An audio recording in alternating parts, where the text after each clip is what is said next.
எல்லாருக்கும் வணக்கம். இன்னைக்கு நம்ம டிஸ்கஸ் பண்ற போற தலைப்பு பாத்தீங்கன்னா ரொம்ப ஒரு முக்கியமான தலைப்பு. வாட்டர் ரிசோர்சஸ், அதோட வாட்டர் நிலங்கள், அதாவது வாட்டருடைய அந்த ஸ்கேசிட்டி, அதுல நடக்கக்கூடிய பாலிடிக்ஸ், அதுல நடக்கக்கூடிய பவர் பிளே, இதை பத்தி தான் நம்ம இன்னைக்கு டிஸ்கஸ் பண்ண போறோம். நம்ம கூட என்னோட சேர்த்து என் கூட சேர்ந்து இன்னைக்கு வந்து 4 ஸ்பீக்கர்ஸ் இருக்க போறாங்க. ஸோ ஃபர்ஸ்ட் ஸ்பீக்கரா நான் வந்து இன்னைக்கு ஒரு குஹன்ஜி அவர்களை நான் அழைக்கிறேன். அவர் வந்து இந்த வாட்டர் ரிசோர்சஸை பத்தி எக்ஸ்டென்சிவ் ரிசர்ச் பண்ணியிருக்காரு. ஸ்டார்டிங் ஃப்ரம் ஏல இருந்து இப்ப நடக்கிற சுச்சுவேஷன் வரைக்கும் சார் வந்து is been constantly updating himself. அதாவது ஒரு பர்டிகுலர் ஜான்ரே மட்டும் இல்லாம சார் வந்து பல ஜான்ரேஸையுமே அவர் வந்து எக்ஸ்ப்ளோர் பண்ணி வச்சிருக்காங்க. So please allow me to invite Guhanji. Sir please. இன்றைய தினம் உங்களுக்கெல்லாம் நான் தமிழ்நாட்டில் நீர் மேலாண்மை பற்றி ஒரு சில கருத்துக்களை உங்களுக்கு தெரிவிப்பதற்காக நான் இங்கு வந்திருக்கிறேன்.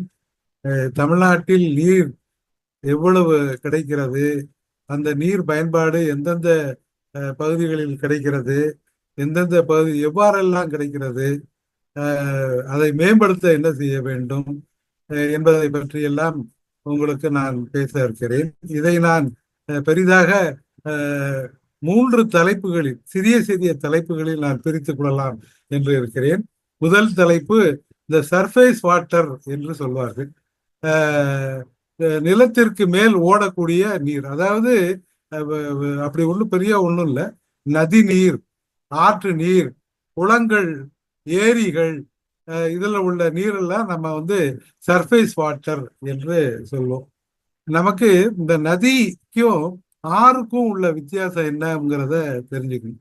இந்த நதி அப்படிங்கிறது பெரும்பாலும் அந்த பனிமலைகள், பனி அடர்ந்த மலைகளிலிருந்து வரக்கூடிய ஓடக்கூடிய ஆறுகளை நாம் பொதுவாக நதி என்போம். அந்த நதிகள் பெரும்பாலும் வற்றாத ஜீவ நதியாக இருக்கும், பெரனியல் வாட்டர்ஸ் என்று இருக்கும். உங்களுக்கு எல்லாருக்குமே தெரிஞ்சிருக்கும். நீங்களுக்கு சிந்து, அப்புறம் கங்கை, யமுனா, சரஸ்வதி, அப்புறம் போன்ற நதிகள், வட இந்தியாவில் ஓடக்கூடிய பெரும்பான்மையான இமயமலையில் ஓடக்கூடிய நதிகள் எல்லாமே இந்த வகையான பனிமலையில் இருந்து உருகி வருவதனால் அந்த நதிகள் ஆண்டு முழுவதும் வற்றாத ஜீவ நதியாகவே இருக்கும். அதனுடன் தென்மேற்கு பருவக்காற்று சேரும் பொழுது அது சப்ளிமெண்டாகவே சேர்ந்து நிறைய நீர் நதிகளில் பெருக்கெடுத்து ஓடும். அதனால நீர் பஞ்சம் என்பது இருக்கிறது. வட இந்தியாவில் பெரும்பான்மையாக மழை காலங்களில் 1200 மில்லிமீட்டர் அளவிற்கு சராசரியாக மழை பெய்யும். நமது தமிழ்நாட்டில் 925 மில்லிமீட்டர் அளவுக்கு தான் நம் மழையை எதிர்பார்க்க முடியும்.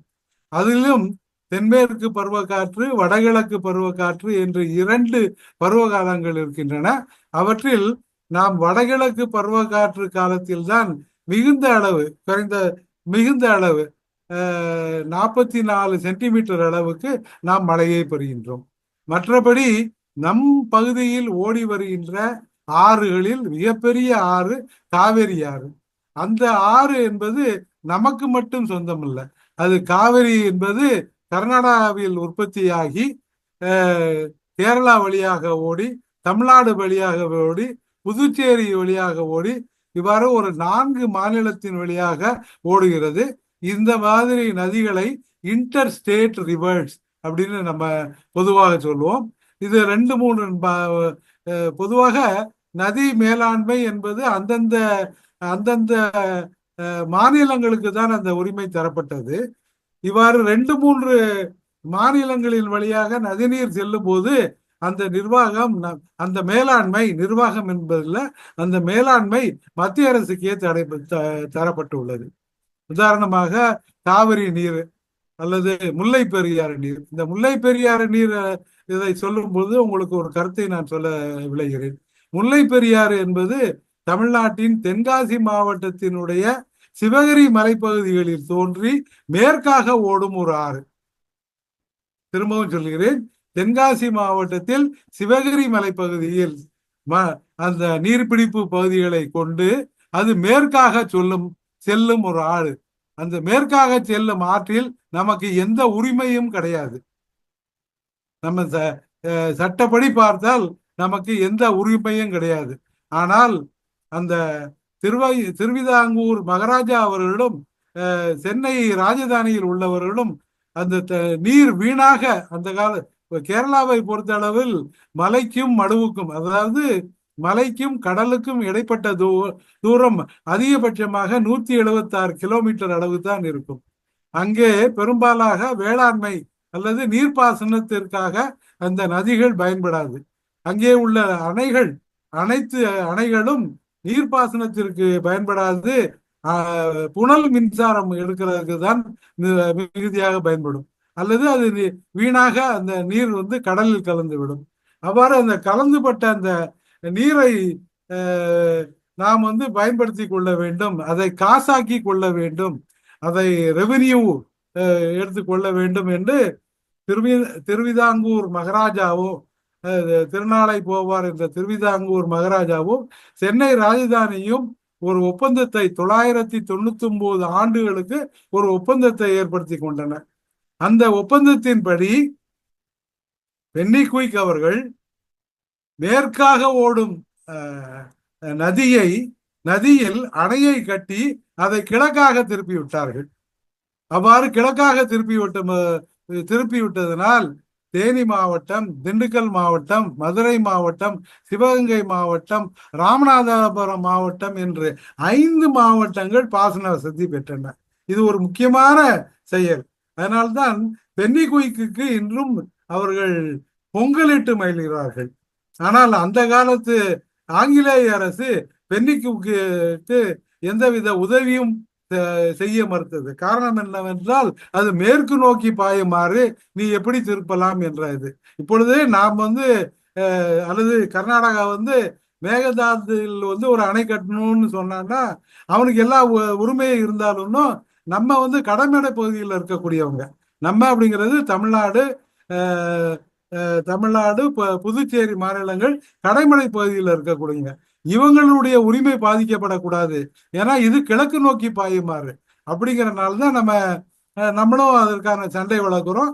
அது ஒரு துளி நீர் விழுந்தாலும் உனக்கு பாதி எனக்கு மீதி என்றுதான் நம்ம இது பண்ணி இருக்கிறோம்.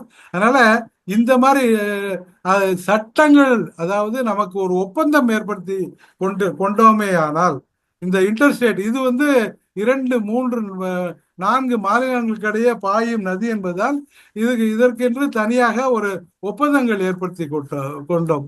நமக்கு இது வந்து பனி படர்ந்த மலையிலிருந்து வரக்கூடிய ஆறு அல்ல. இது சவுத் வெஸ்ட் மான்சூன், தென்மேற்கு பருவக்காற்று மழையை மட்டும் நம்பி அதனால் காவிரி பெருக்கெடுத்து ஓடி நிச்சயமாக அந்த நீர் வந்து கடைமடை பகுதிகளுக்கு வந்து தமிழ்நாட்டிற்கு தந்தது. அந்த காலத்தில் காவிரியில் அணைகளே இல்லாத காலகட்டத்தில், குறிப்பாக ஹேமாவதி, ஆரங்கி, KRS, கிருஷ்ணராஜ சாகர், கபினி, மேட்டூர் என்று அணைகளே இல்லாத காலகட்டத்தில் காவிரியிலே வெள்ளம் பெருக்கெடுத்து ஓடி காவிரி கரையை இருமங்களும் அடைத்து செல்லும். அப்போது தமிழ்நாட்டில் அந்த காவிரி நீரில் வந்து நீராடுவார்கள். அத நீராட்டு ஆடிப்பெருக்கு என்று சொல்வோம். அந்த ஆடிப்பெருக்கில் நீராடுவார்கள். நீர் விளையாட்டு, நீர் சறுக்கு விளையாட்டு, ஆட்டநத்தி என்று கேள்விப்பட்டிருப்பீர்கள். அவர்கள் எல்லாம் அந்த விளையாட்டில் ஈடுபட்டவர்கள். அதை அந்த வீணாக போகக்கூடிய நீரை வந்து புதுக்கோட்டை மாவட்டத்திற்கும், இப்போது இருக்கக்கூடிய புதுக்கோட்டை மாவட்டத்திற்கும் மற்ற பகுதிக்கும் திருப்ப வேண்டும் என்று கரிகாலன் ஆங்காங்கே அந்த நீரினால் அடித்து வரப்பட்ட பாறைகளை செதுக்கி அதை மணலில் அமுக்கி கட்டிய அணைதான் கல்லணை. அதனால் அதுவும் ஏறக்குறைய அதுவும் மேற்காக பாய ஆரம்பித்தது. புதுக்கோட்டை மாவட்டத்திற்கும் இன்றைய தஞ்சாவூர் மாவட்டத்தின் ஒரு சில பகுதிகளுக்கும் மேற்காக பாய்ந்து பலனளிக்க ஆரம்பித்தது. எனவே முதலாக இந்த அணை கட்டியதில் பெரும்பாலான பங்கு வந்து நமக்கு உண்டு. அதே மாதிரி ஏரி பாசனம் என்று கட்டாயமாக ஒன்று இருக்கிறது. இந்த ஏரி பாசனம் என்று சொல்லும்போது தமிழ்நாட்டில் வந்து ஏறக்குறைய 89 அணைகள் இருந்தாலும் பிரதானமான அணை என்று நாம் காவிரி மேல் கட்டப்பட்டுள்ள மேட்டூர் அணையையும், பெண்ணையார் நதியின் மீது கட்டப்பட்டுள்ள அணையையும், வைகை அணையையும் அல்லது மணிமுத்தாறு போன்ற அணைகளையுமே நாம் பெரிதாக குறிப்பிடுவோம்.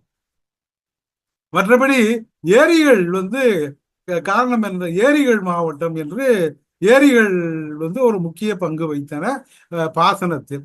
குறிப்பாக நான் ஏற்கனவே முன்னர் உங்களுக்கு கூறியபடி தமிழ்நாட்டை பொறுத்த அளவில் தென்மேற்கு பருவக்காற்று மேற்கு தொடர்ச்சி மலையின் மீது பட்டு அந்த மேற்கு சரிவில் மழையாக தந்துவிடும். கீழே சரிவில் அவ்வளவாக மழையாக தராது. எனவே மேற்கு சரிவில் ஓடி வரும் இந்த காவிரி நதி, கபினி நதி போன்ற நதிகளினால் நாம் ஓரளவு பயன்படுகிறோம்.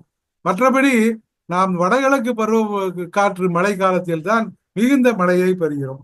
சென்னை மாவட்டமும், செங்கல்பட்டு மாவட்டமும், காஞ்சிபுரம் மாவட்டமும் நீங்கள் எல்லாமே அறிந்தபடி ஏரிகள் மாவட்டம் என்றுதான் அழைக்கப்பட்டன. அதே போல் மற்ற பகுதிகளில், அதாவது காவிரியில் நீர் பெருக்கெடுத்து வரும்போது அந்த மிகை நீரை கொள்ளும் இடத்தான் கொள்ளிடம் என்று நம்ம வைத்தோம். அந்த மிகை நீரில் அந்த கொள்ளிடத்திலும் அதிகமான நீர் வரும்போது அதை தடுத்து நிறுத்துவதற்காக ஒரு செயற்கையான ஒரு ஏரி வெட்டப்பட்டது.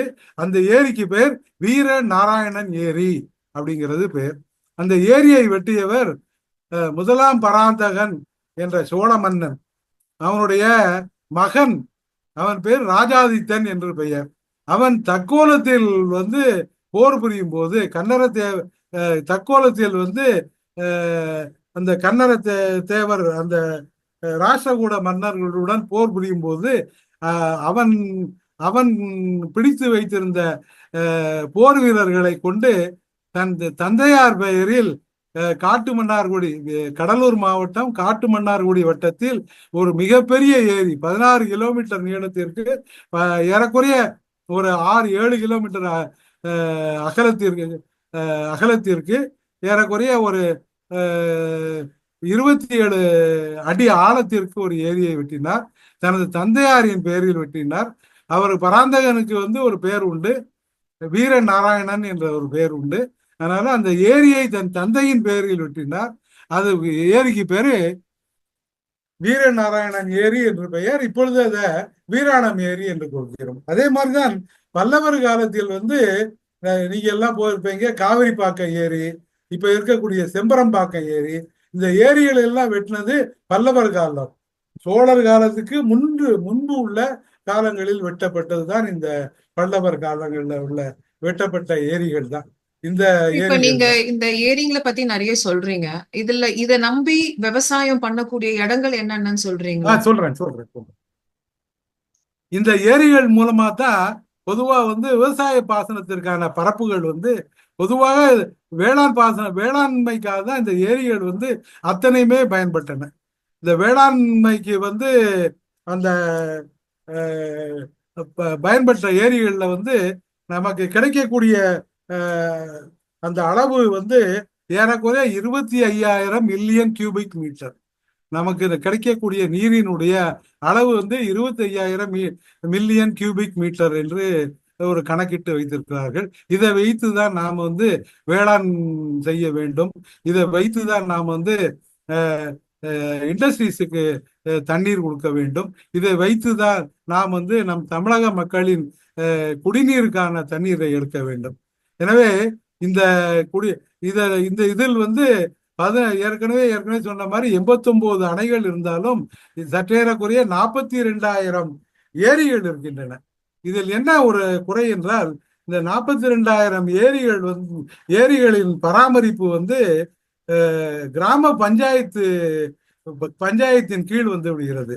கிராம பஞ்சாயத்திற்கு நிச்சயமாக ரெவென்யூ என்று சொல்லக்கூடிய இந்த வருமானம் இல்லாது போவதால் அவைகள் முழுமையாக பராமரிக்கப்படாமல், வேளாண்மைக்கு அவைகள் முழுமையாக எடுத்து செல்லப்படாமல் இருக்கிறதுனால்தான் இன்றைக்கு மிகப்பெரிய கேடாக விழுந்திருக்கிறது.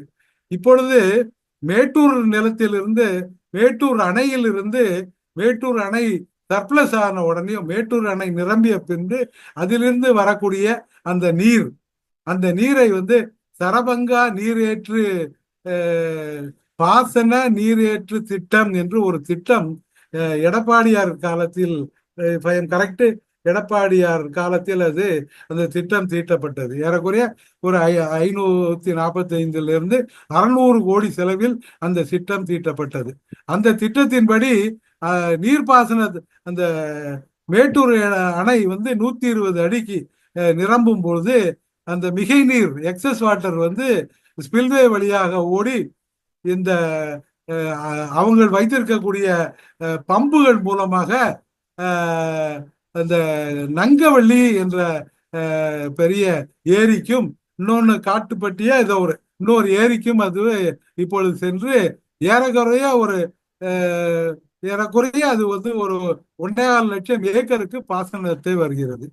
இதே போல் அத்திக்கடவு அவிநாசி திட்டம் என்ற ஒரு திட்டத்தையும் அவர்கள் காலத்திலே தான் அவர்கள் கொண்டு வந்தார்கள். இப்பொழுது இருக்கக்கூடிய இந்த அரசு கூட அதற்கு வந்து அதிகமான காரணங்களை, அதிகமான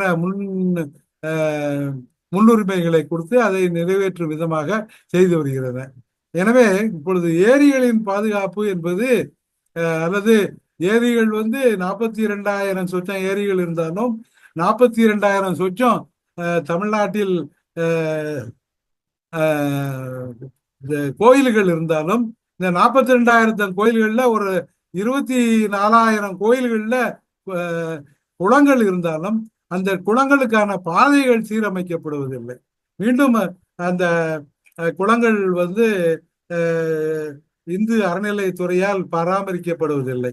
அவ்வாறு பராமரிக்கப்பட்டிருந்தால், குளங்களுக்கான பாதைகள் சீரமைக்கப்பட்டிருந்தால், இந்த குளத்தில் நீர் தேங்கி அந்த சுற்று வட்டாரத்தில் உள்ள கிணறுகளுக்கு நீர் கிடைத்து மக்களுக்கு குடிநீர் கட்டாயமாக கிடைக்கப்பட்டிருக்கும். அதை கூட இப்பொழுது செய்யாமல் இருக்கிறார்கள். அதனால் குடிநீர் வந்து நமக்கு தேவையில்லாமல் போகிறது. குடிநீர் தேவைக்கு வந்து மிகப்பெரிய பிரச்சனையாக இருந்து வருகிறது. அதே போல் ஒரு நாட்டினுடைய வளர்ச்சியில் தொழிலாளர்களின் பங்கு என்பது மிக அவசியமான ஒன்றாகும். அந்த மாதிரி வரும்போது இப்பொழுது நீங்கள் இந்த ஹூண்டாய் கார் தொழிற்சாலைங்கிறது செம்பரம்பாக்கம் ஏரி கரையின் மேலே இருக்கிறது. அவனுக்கு நாள் ஒன்றுக்கு 5 லட்சம் லிட்டர் தண்ணீர் அவர்களுக்கு நம்ம கொடுக்கிறோம். அந்த 500 கிலோ லிட்டர் என்பதை, கிலோ லிட்டர் வந்து 100 ரூபாய் என்ற விதம் அவர்களுக்கு கொடுக்கிறோம். அவர்கள் வந்து இந்த ஏரியை எந்தவித பராமரிப்பும் அவர்கள் செய்வதில்லை. எனவே அவர்கள் அந்த சிஎஸ்ஆர் என்று இருக்கிறது, கார்பரேட் சோசியல் ரெஸ்பான்சிபிலிட்டி என்று சொல்வார்கள். அந்த திட்டத்தின் கீழ் அவர்கள் குறைந்தபட்சம் தங்களுக்குள்ளாகவே தங்கள் தொழிற்சாலைக்குள் நிறைய சிறு சிறு குட்டைகள் வெற்றி நீரை தேக்கிக் கொள்ள வேண்டும். அல்லது மழை பற்றாக்குறை காலங்களில் எவ்வாறு பற்றாக்குறை காலங்களில் நீர் பங்கீடு செய்யப்படுகிறதோ அந்த முறைப்படியே இண்டஸ்ட்ரீஸுக்கும் நீர் பற்றாக்குறை காலங்களில் நீர் பங்கீடு செய்ய வேண்டும். இது கட்டாயமாக பின்பற்ற வேண்டும். தாமிரபரணி ஆற்றிலிருந்து கிலோ லிட்டர் வந்து, ஒரு கிலோ லிட்டர் வந்து 19 பைசாவிற்கு விற்கப்பட்டு அதை வந்து அவன் ஒரு லிட்டர் அந்த குளிர்பானம் வந்து 19 ரூபாயோ 20 ரூபாய்க்கோ விற்கிறார். எனவே இவர்களுக்கெல்லாம் அந்த பற்றாக்குறை காலத்தில் அல்லது வரக்கூடிய நீரின் அளவை பொறுத்து அவர்களுக்கான விலை நிர்ணயம் செய்யப்பட வேண்டும். அவர்கள் அந்த சிஎஸ்ஆர் என்ற அவர்கள் அந்த கார்பரேட் சோசியல் ரெஸ்பான்சிபிலிட்டியின் கீழ் அவர்கள் நீர்ப்பாசனத்திற்கான பல வேலைகளை கட்டாயமாக அவர்கள் செய்ய வேண்டும் என்று கட்டுப்பாடுகள் விதிக்க வேண்டும்.